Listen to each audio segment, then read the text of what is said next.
Capítulo 31. En el capítulo 31 nos cuenta unos pocos detalles autobiográficos, una serie de episodios satánicos y líos que tuvo con el demonio, su reacción ante las gracias que recibe, y luego dice ella pequeñeces y naderías de ella misma. En este nuevo capítulo se atiene a la consigna recibida al finalizar el anterior. Dice ella: como vuestra merced, dice el padre García de Toledo, me tornó a mandar que no se me diese nada en alargarme ni dejase nada, ella seguirá narrando menudencias, a pesar de tener tan poco tiempo disponible.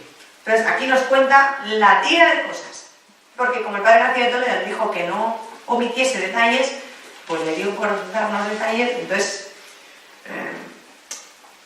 está bien, pero es un poquito, me gusta este capítulo, es un poco farragoso, un poco cansino, porque tampoco tiene mucha sustancia, pero tiene muchos detallitos, muchas cositas, ¿no? Entonces, bueno, está bien a modo de dato curioso.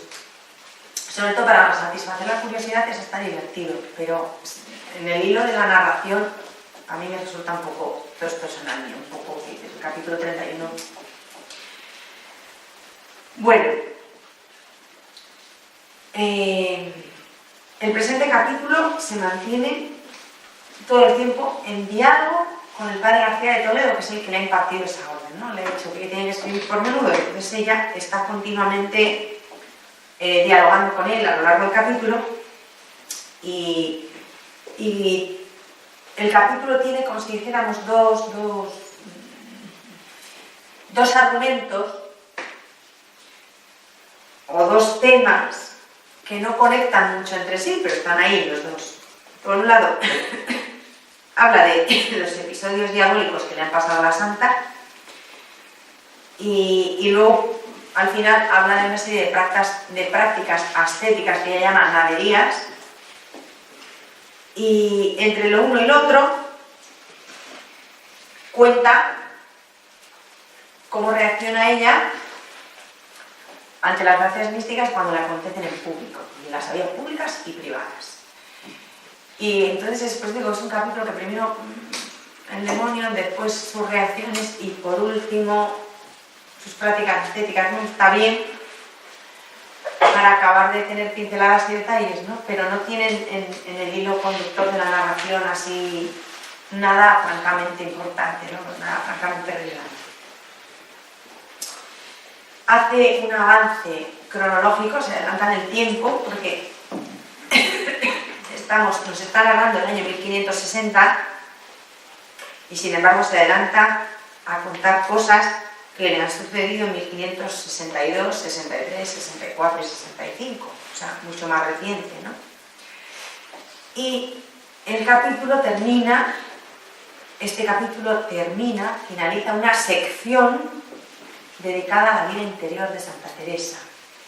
Y a partir del capítulo 32 empieza a narrar la fundación del Carmelo de San José de Ávila desde sus orígenes.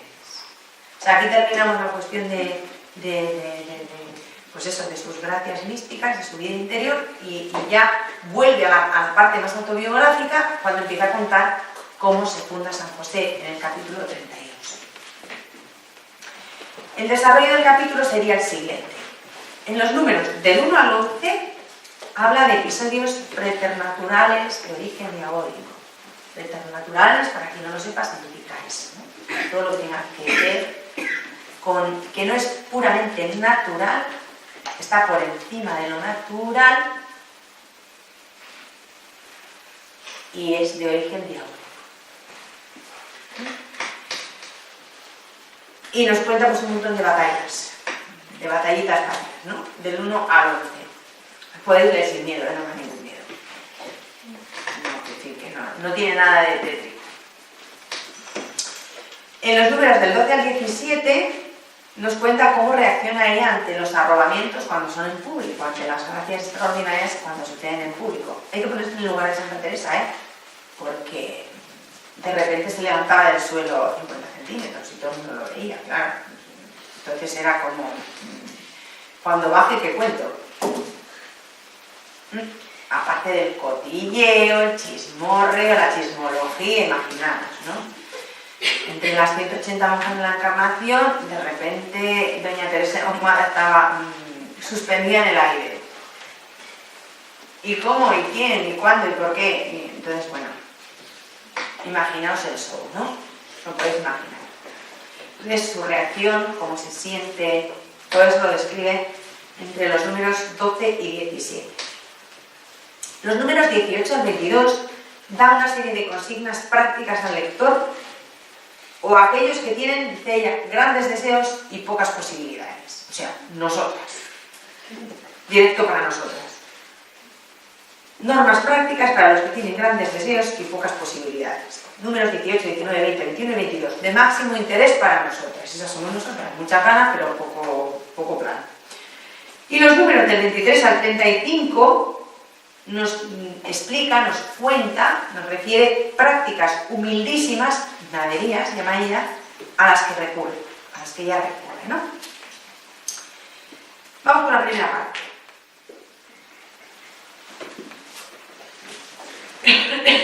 El misterio del mal y del maligno en la vida de Santa Teresa. También este flanco es alcanzado por su experiencia mística. En el capítulo anterior nos ha referido unos cuantos rasgos de la noche oscura que está viviendo, en las que alternan pues los bajones anímicos, las tentaciones diabólicas, y ahora va a insistir en estas últimas, ¿no? En las tentaciones. Y nos sorprende con un manojo de episodios, no ya interiores, sino exteriores, dice ella.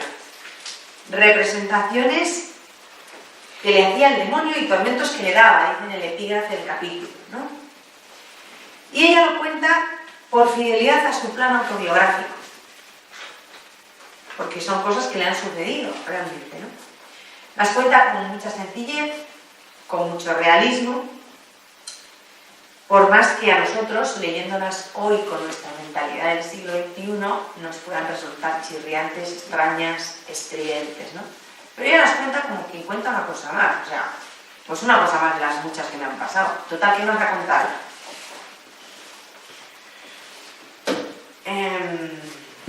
Las locuciones que las tentaciones. Las cuenta con la misma naturalidad, con la misma llaneza, ¿no? Santa Teresa es hija de su tiempo, esto lo tenemos que tener muy claro y no olvidarlo nunca. Aunque era una mujer de una gran apertura de mente y de corazón, es hija de su tiempo, ¿vale? De la Castilla del siglo XVI, ¿vale? De mediados del siglo XVI. Y ella se sitúa en una postura neutral, equilibrada, había dos tendencias, muy que pesaban mucho en la Castilla del siglo XVI. Digo la Castilla porque Andalucía no era igual. Y en el resto de Europa pasaba de todo, después del cisma. Estamos en Castilla, en el siglo XVI, Inquisición totalmente en boga, y ella se sitúa en un punto medio y equilibrado entre los tabúes del pueblo llano, que había un montón de tabúes porque veían demonios por todas partes, era una mezcla de tabúes, supersticiones, de todo, o sea, la ignorancia, ¿no? Del pueblo llano y sus tabúes, y los recelos y los miedos de los teólogos y de los inquisidores. O sea, ni se va al extremo de un lado ni al otro, ella se queda en el medio, como siempre, sostenida por su tremendo sentido común. Ella no comparte el miedo difundido a nivel supersticioso ni los prejuicios doctos de los sabios, ¿no? De los teólogos. Porque son los teólogos principalmente los que con frecuencia proyectan sobre ella miedos, sombras, dudas sobre ella y sobre sus vivencias místicas, ¿no? Por eso ella está más en contra de los teólogos y de los miedos de los teólogos que de las supersticiones de la gente llana, ¿no? Considera mucho más peligrosos los miedos de los teólogos que las supersticiones de la gente llana. Y de hecho en el capítulo 25 ha clamado claramente contra esto, ¿no? Dice, no entiendo estos miedos. Demonio, demonio, a donde podemos decir Dios, Dios, y hacerle temblar. Era una mujer, pues eso, de un grandísimo sentido común. Lo más relevante en este relato, lo más interesante, es la actitud con que ella aborda. O sea, no todos los detallitos que nos cuenta, que lo podéis leer, son muy entretenidos y algo digo que hasta divertido, sino la actitud, ¿no? La actitud con que ella aborda todas estas situaciones. Lo más singular y genial de Santa Teresa es que en aquella atmósfera de miedo, de pánico, pero de un miedo morboso, enfermizo, ¿no?, al diablo, ella se ríe directamente de él, tal cual. O sea, todo el mundo está muerto de miedo, pero ya un miedo que, vamos, que le dan patatuses, es una cosa enfermiza, una obsesión. Ella se ríe tranquilamente de él, y nos lo dice así en el número 3, dice, yo como le vi un negrillo muy abominable, reíme y no hube miedo. Se quedó tan ancha.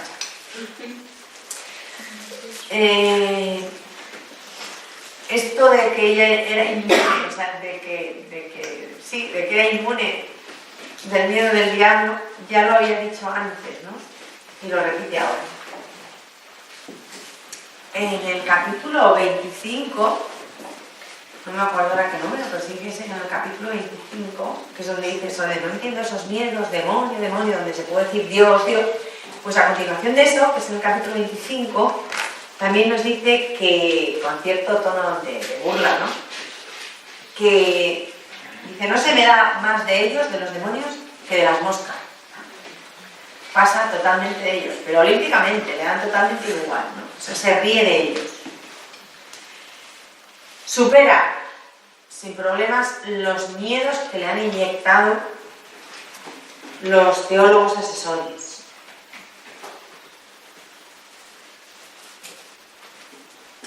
Dice, no les he habido más casi miedo. Antes me parecía, ellos me le harían a mí. Quedóme un señorío grande contra ellos, bien dado del Señor. Es que genial, o sea, no solo ella no tiene miedo a los demonios, sino que los demonios tienen miedo de ella. Se queda tan a gusto, o sea, básicamente, no les he habido más casi miedo. Antes me parecía a ellos, me le harían a mí. O sea, da un susto al miedo y a los demonios, ¿no? O sea, sin problema. Y en el capítulo 26 dice, tengo por una de las grandes mercedes que me ha hecho el Señor este ánimo que me dio contra los demonios. O sea, era el terror de los infiernos, estaban aterrados. Esto lo repite ahora con insistencia. Estaba tan en oración que no le hube ningún miedo. Y luego dice a continuación en el número 9, son tantas veces las que estos malditos me atormentan y tan poco el miedo que yo ya les sé, que cansaría vuestra merced y me cansaría si las dijese. O sea, quería ser parte de su vida ordinaria y cada gusto, o sea, no tenía ningún problema. Y luego da un consejo al padre García de Toledo, ¿no?, que es un buen amigo de ella. De lo dicho, aproveche para que al verdadero siervo de Dios se le dé poco de estos espantajos que estos ponen para hacer temer. O sea, que traía al pobre demonio machacado. No tenía nada que hacer, o sea, le llama espantajo, mosca, no le tiene ningún miedo, o sea, digo que no es más desprecio que no te la aprecio, está convencida de que ellos tienen miedo de ella, y algo habría, ¿eh? Porque un personaje así era temible, o sea. ¿Quién fue el que dijo que era más peligrosa que no sé cuántos jesuitas juntos? ¿Alguien? Sí, no lo dijo un personaje histórico, no sé si fue sí, que era más peligrosa que no sé cuántos teólogos jesuitas. Porque iba frente, ¿no? O sea, su modo de vivir era una lucha continua y un plantar cara al demonio. Es que no me acuerdo ahora quién lo dijo, pero lo dijo alguien.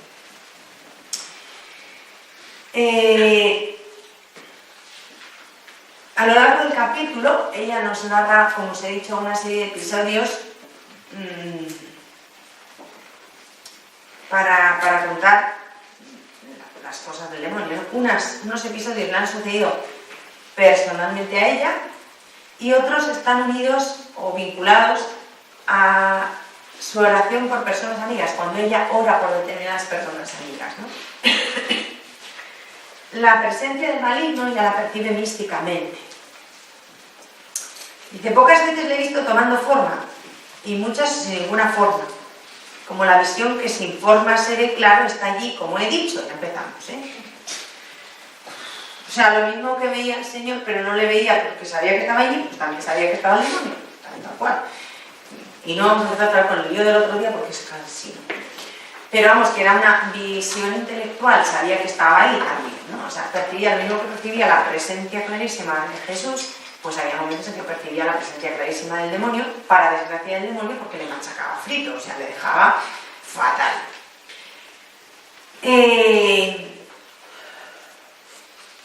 Las armas que ella utiliza son las tradicionales dentro de la iglesia, la cruz de Jesús sobre todo, y el agua bendita, ¿no? El pobre Diego pasó por agua todo el rato, o sea, chorreado.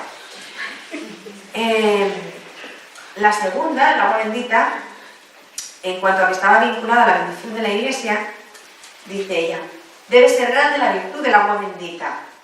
Para mí es particular consolación. Regálame mucho ver que tengan tanta fuerza aquellas palabras de la iglesia, que así la pongan en el agua. Lo dicho, el demonio con impermeable, el chorreado de todas. De hecho, ella insistía mucho en lo del agua bendita, ¿no? Tenía mucha devoción al agua bendita. Y a estos dos recursos clásicos antidiabólicos, que son la cruz de Cristo y el agua bendita, ella añade por su cuenta, de su cosecha, otros dos, que son la oración, sobre todo en los casos de intercesión, y el desprecio directo y frontal del diablo, con la convicción de que éste se crece con nuestros miedos y se acobarda cuando le despreciamos. Entonces iba de chula total, o sea, le miraba por encima del hombro y el otro salía con el rabo entre las patas, supongo que tiene rabo, corriendo, porque no había nada que hacer con ella, es que no le tenía ningún miedo. Y como no le tenía ningún miedo, él se encogía. Y al revés, cuando se le muestra miedo, ella dice que él se crece, ¿no? Si nosotros nos achicamos. Entonces iba sacando pecho bien tiesa y el otro salía pues por patas. Estas dos últimas cosas, la oración y el plantarle cara, el no tenerle miedo, es algo genuinamente de ella, ¿no? Es un remedio suyo. Los teólogos asesores, ¿quién lo diría? La habían obligado, anteriormente, o forzado, a oponerse a lo supuestamente satánico con el gesto de las higas, como si a fuerza de higas se pudiera vencer al demonio, o sea, a fuerza de cortes de manga o lo que fueran las higas, ¿no? Una cosa así. Es un absurdo, pero bueno, es que los pobres teólogos en ese momento pues no estaban muy iluminados, entonces lo supuestamente satánico se convierte, o sea, ni siquiera le dejaron que echar agua bendita, sino higas. Y lo tuvo que hacer por buena imposición cuando ella en realidad estaba viendo al Señor, pero ella obedeció. De las higas ya no quedan ni vestigios en este capítulo. O sea, cuando es el demonio de verdad no hay higas. Ni hay ningún vestigio de ningún recurso que tenga tufillo, aunque sea remoto, a superstición. Ella testifica con sencillez, convencida, sin dudas, la existencia y la acción satánica en su vida. Nos lo cuenta, da testimonio, lo explica, y en algún momento llega a insinuar el paralelo de su caso en el capítulo 30, en el número 10 lo hace, con el pobre Job. Dice ella, aunque a mí, como a Ruiz, no es como aquel. O sea, no me tienta tanto como esto, ¿no? Y ahora llegamos a otra parte que es genial. Bueno, a mí por lo menos me pareció muy bonita cuando lo estuve leyendo y preparando, ¿no? Porque revela lo humana que es la santa y es como una prueba más de que todo lo que ella vivía venía de Dios, ¿no? Y es que tenía una especie de complejo. Santa Teresa complejo, sí, uno tuvo. El complejo teresiano ante los arrobamientos en público. Pobrecita. Tenía derecho a tener este complejo. Vamos leyendo y de repente leo el capítulo en el número 12. La santa nos hace una confidencia, ¿no? Sobre esas gracias místicas que rebasan su propia intimidad y son vistas desde fuera, ¿no? Que son objeto de miradas ajenas. Los arrobamientos en público, y tuvo muchos, ¿eh? Con lo cual, yo he llegado a la conclusión, si tuvo muchos en público, ¿cuántos tendrían privado? Chanta, eso no nos enteraremos hasta que lleguemos al cielo. Porque nos cuentan, y fueron muchos, en público. Más todo lo que pasó a solas. Bueno, hay que esperar a morirse y nos enteraremos.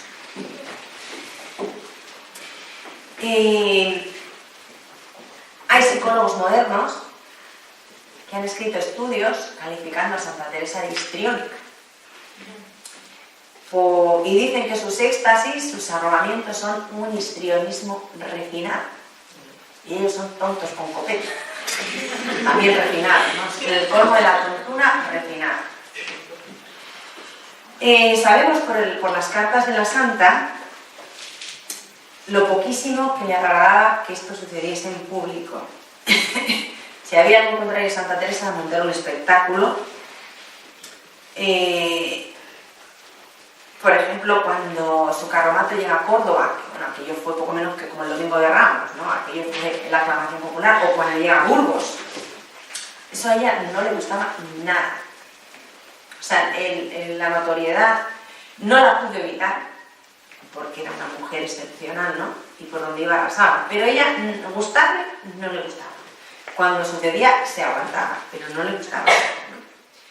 Y ahora no estamos hablando de llegar a Córdoba en carromato o a Burgos en entrada triunfal. Estamos hablando de su experiencia mística, de algo mucho más íntimo, ¿no?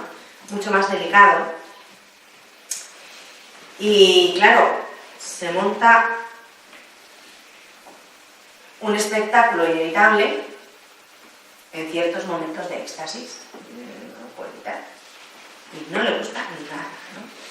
Ella nos pone al corriente enseguida con un par de frases, un par de pinceladas, pero nos cuenta no la reacción ajena, que nos la podemos imaginar, ¿no? El show, sino la propia.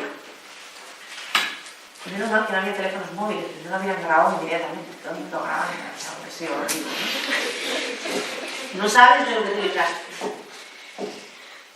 Y el solo hecho de que cualquiera de sus experiencias místicas tuviera espectadores, aunque fuesen las miradas de las monjas más íntimas, ¿no? De Ana de San Bartolomé, de sus hijas, le turba, le produce sonrojo, ¿no? Le da rubor. Le turba simplemente pensarlo, ¿no? Lo dice así ella en el número 12. Cuando pensaba que estas mercedes que el Señor le hace se le habían de venir a saber en público, era tan excesivo el tormento que me inquietaba mucho el ánimo. Vino a términos que, considerándolo, de mejor gana me determinaba a que me enterrasen viva que por esto. Y así, cuando me comenzaron estos grandes recogimientos o arrobamientos, a no poder resistirlos aún en público, quedaba yo después tan corrida que no quisiera parecer a donde nadie me viera. No necesita explicación de esto, ¿no? Esto lo dice en el número 2. Es decir, prefería que la enterraran viva.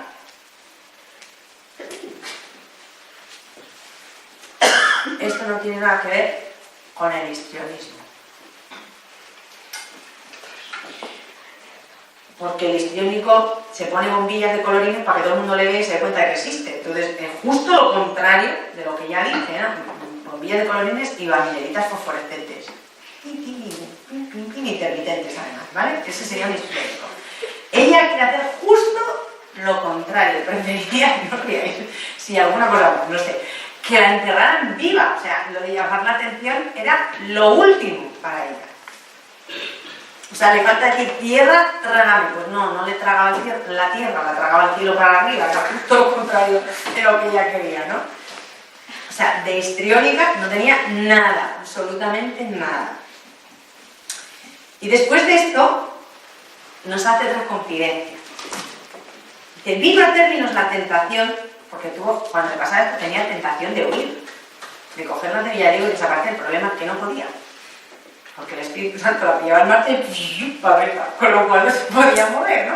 Pero ella, su primer instinto, cuando sentía que venía el arrobamiento, era cogerlas de Villadiego. Pero el Espíritu Santo es un poco más rápido que ella.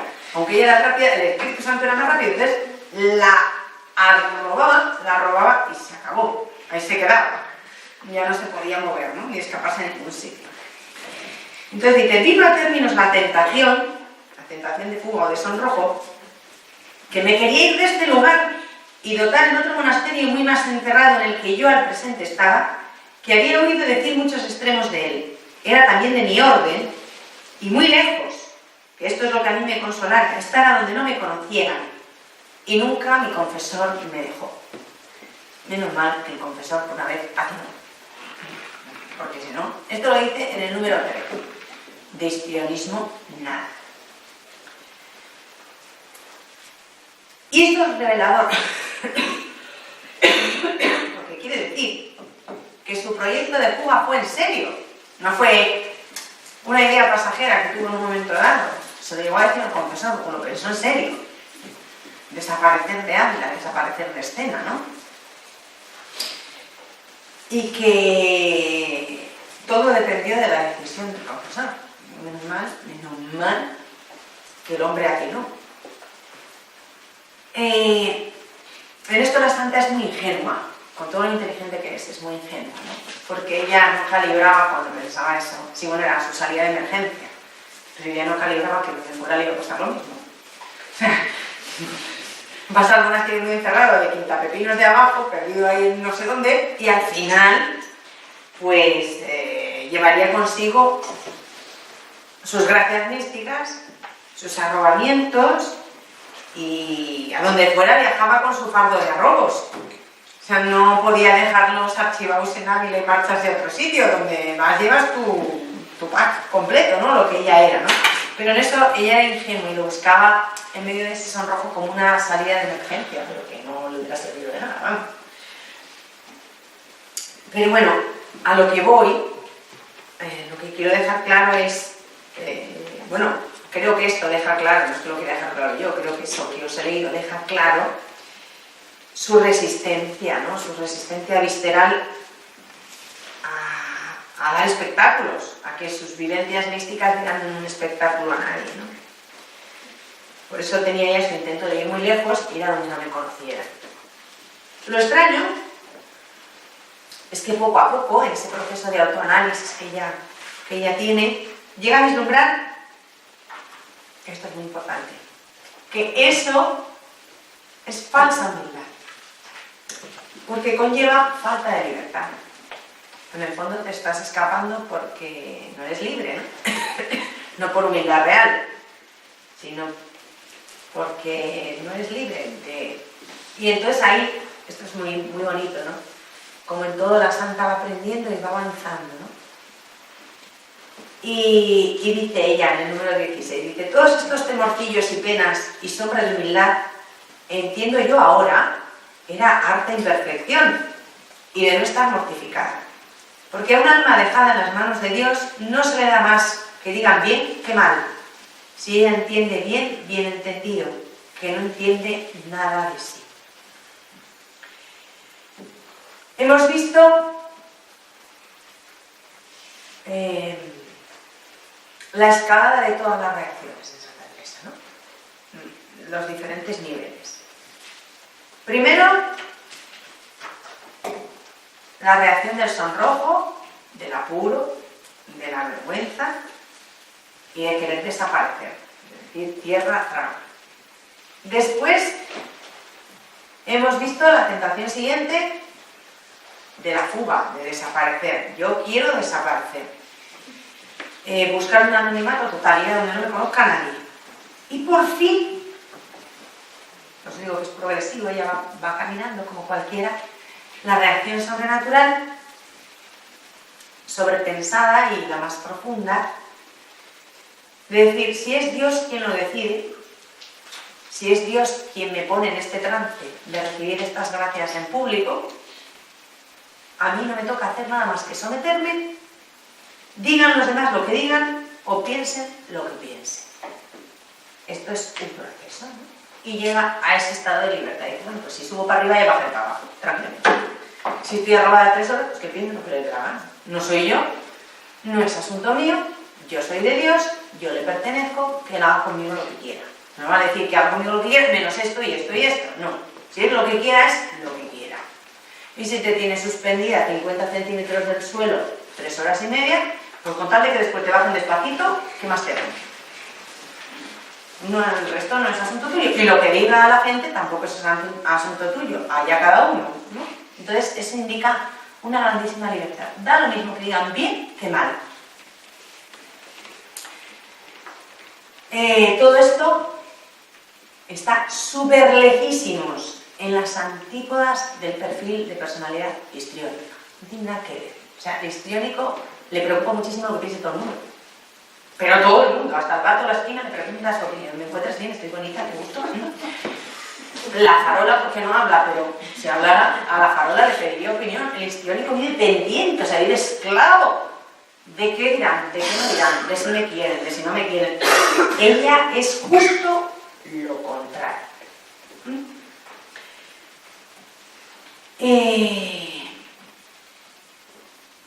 Estas gracias, además, son al mismo tiempo místicas y carismáticas. Ella es consciente de que esas gracias, tampoco fue consciente desde el principio, también fue un proceso, no las recibe para sí misma, sino que desbordan el estrecho ámbito de ella misma, ¿no? Son gracias que trascienden a sí misma, que no son para ella misma, sino para mostrar la grandeza de Dios, y Dios se sirve de ella para mostrar la grandeza del misterio, ¿no? Entonces, bueno, pues esto es interesante porque también ella tuvo su proceso de aceptación de su propio estatus de mística. O sea, uno no llega a mística de la noche a la mañana, vamos, o sea, requiere su proceso y su aprendizaje, ¿no? Y asumirlo también. Y por último nos quedan las naderías frente a las grandes gracias místicas, ¿no? Es el colofón del capítulo, con lo que ella lo termina, y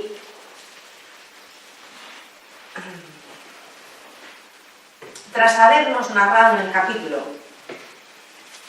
no en el capítulo, en los últimos capítulos, con profusión, grandes cosas que Dios ha obrado en ella, termina refiriendo frente a esas grandes cosas las naderías que ella hace por él, las cosas pequeñas que ella hace por él, porque no tiene capacidad de hacerlas, ¿no? Dice ella, las llama naderías o poquedades y arenitas. Poquedades y arenitas llaman a ciertos ejercicios insignificantes de su vida mística, de su vida estética, ¿no? De su tarea estética, sus intentos de servir a los demás. Y utiliza una expresión preciosa que después Teresita se va a apropiar porque la ha leído en ella, ¿no? Pues son las pajitas. Dice, pajitas que pongo al fuego, que no soy yo para más. Dice los números 23 y 24. Y Santa Teresita, que es experta en cosas pequeñas, una enamorada de lo pequeño, descubre en Santa Teresa, la gran Santa Teresa, pajitas. Inmediatamente se las apropia y empieza a hablar de las pajitas, ¿no? Que lo dice, como dice nuestra madre Santa Teresa, yo me dedico a arrojar pajitas porque no tengo otra cosa, ¿no? Dice, yo no soy capaz de avivar el fuego sino arrojando pajitas, dice Teresita. Pues lo lee la Santa en este capítulo 31 del libro de la vida. Son muy interesantes y de alguna manera humillantes. Sí, las naderías que refiere ella a modo de ejemplo, ¿no? Las pajitas. Por ejemplo, dice ella, pero a mí me conmueve mucho esto porque demuestra lo humana que era la santa, ¿eh? Dice ella,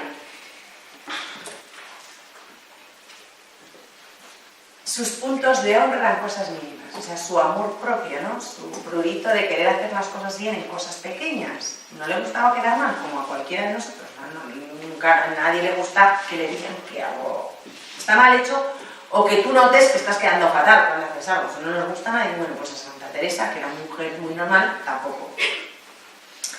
Por ejemplo, cuando desafinaba el canto coral, dice ella, porque sabía mal cantar, lo dice ella. O sea, para decirlo ella, tal sería la cosa. Era de, mira, calla y déjalo.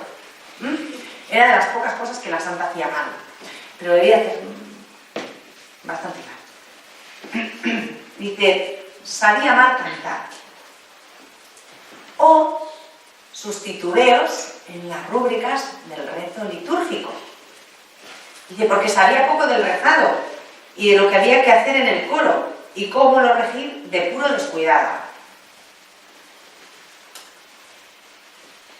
Decidiendo por fin consultarlo a las novicias. Ella tan honrosa. O por ejemplo, cuando nos cuenta que ponía en orden las capas de coro de las hermanas. Esto también se lo copió Teresita, que también lo hacía. Hasta que no sé cómo, vinieron a entenderlo y no me corrí yo poco, no me dio poca vergüenza, ¿no? Se dieron cuenta de que la madre fundadora ordenaba las capas y allá fueron las que no las ordenaron, ¿qué pasa en estos casos, no? Y pasó el apuro. En fin, dice ella, naderías que son nada, cosas poquitas como estas, que en ser hechas por Dios les daba su majestad todo, volumen, peso, porque yo nunca fui para nadie. Todo esto nos lo cuenta la santa con un doble objetivo. Por un lado, realzar la acción de Dios en total contraste con las naderías y en segundo lugar, animar al lector. Por un lado, al pobre padre García de Toledo, para que emprenda este mismo itinerario espiritual con el libro entre sus manos, con el libro de la santa entre las manos, y por otro lado, a los lectores, para que veamos que todo tiene en esta vida arreglo y que todo tiene un valor, ¿no? Que nada es imposible. Y termina diciéndole eso mismo a Dios entre humildad y ternura agradecidas. Dice en el 9:25, oh Señor mío, qué vergüenza es ver tantas maldades y contar unas arenitas. Oh Criador mío, ¿quién tuviera alguna cosa que contar entre tantos males que fuera de tomo? Pues cuento las grandes mercedes que he recibido de vos. Y con el amén de esta última oración se termina el capítulo 31 y esta sección autobiográfica de la santa.